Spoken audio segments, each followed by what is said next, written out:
नमस्कार। आज देश की तमाम फटाफट खबरों में आपका स्वागत है। खबरों के लिए आपसे निवेदन कि यदि आपने हमारे चैनल को सब्सक्राइब नहीं किया तो कृपया करके आपके अपने चैनल को सब्सक्राइब कर लें। तो बढ़ते हैं आज की बड़ी खबर की ओर। राजस्थान के मुख्यमंत्री अशोक गहलोत से। जी हां, भाजपा के घोषणा पत्र को आईना दिखाते हुए राजस्थान के मुख्यमंत्री अशोक गहलोत ने कहा कि उन्होंने होमवर्क नहीं किया है, क्यों जो स्कीम हमने लागू की है उसी को घुमा फिरा कर दिखाया गया है।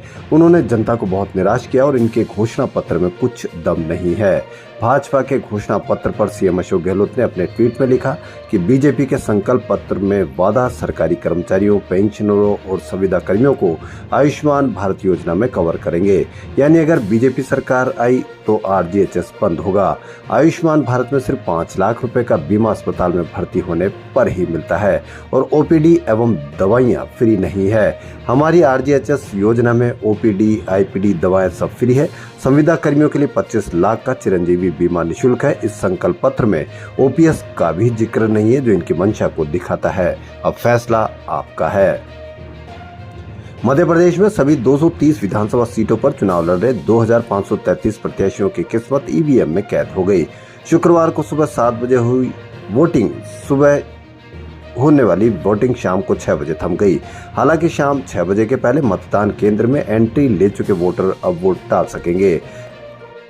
मध्य प्रदेश में बड़ी परसेंटेज में वोटिंग हुई है। शाम 5 बजे तक 71.16% वोटिंग हुई है। यह सबसे अधिक वोटिंग मानी जा रही है और शाम को 6 बजे तक आंकड़ा आएगा तो ये और भी बड़ा आंकड़ा होगा, जो अब तक का सबसे बड़ा रिकॉर्ड भी हो सकता है।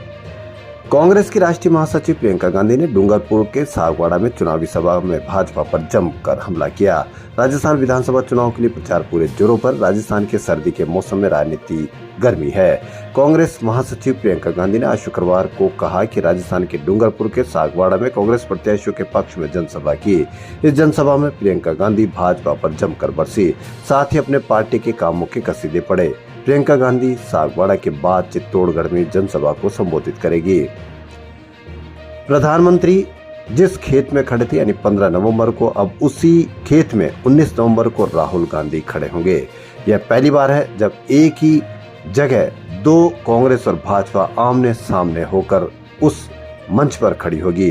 प्रधानमंत्री नरेंद्र मोदी 15 नवंबर को खड़े थे, उसी खेत में 19 नवंबर को राहुल गांधी खड़े होंगे। यह पहला क्षेत्र है, विधानसभा क्षेत्र है, जहां पहली बार कांग्रेस भाजपा आमने सामने। भायतू विधानसभा, जी हां, देश की दोनों बड़ी पार्टियों के बड़े नेताओं की सभा एक स्थान पर हो रही है। मोदी की सभा के तुरंत बाद ही यहाँ लगे पांडाल को कांग्रेस ने ले लिया और यहाँ पर राहुल गांधी की सभा की तैयारियां शुरू कर दी। प्रधानमंत्री की सभा से रेगिस्तान के 10 जिलों को भाजपा ने टारगेट किया था। कांग्रेस भी यहीं से इस पूरे इलाके में बड़ी सभा करेगी। पंजाब हरियाणा हाईकोर्ट ने शुक्रवार को यानी आज हरियाणा सरकार को बड़ा झटका दिया। दरअसल हाईकोर्ट ने राज्य सरकार के राज्य स्थानीय उम्मीदवारों के रोजगार अधिनियम 2020 के फैसले को पलट दिया। इस कानून के तहत हरियाणा के स्थानीय लोगों को प्राइवेट सेक्टर की नौकरी में 75% आरक्षण मिलता था।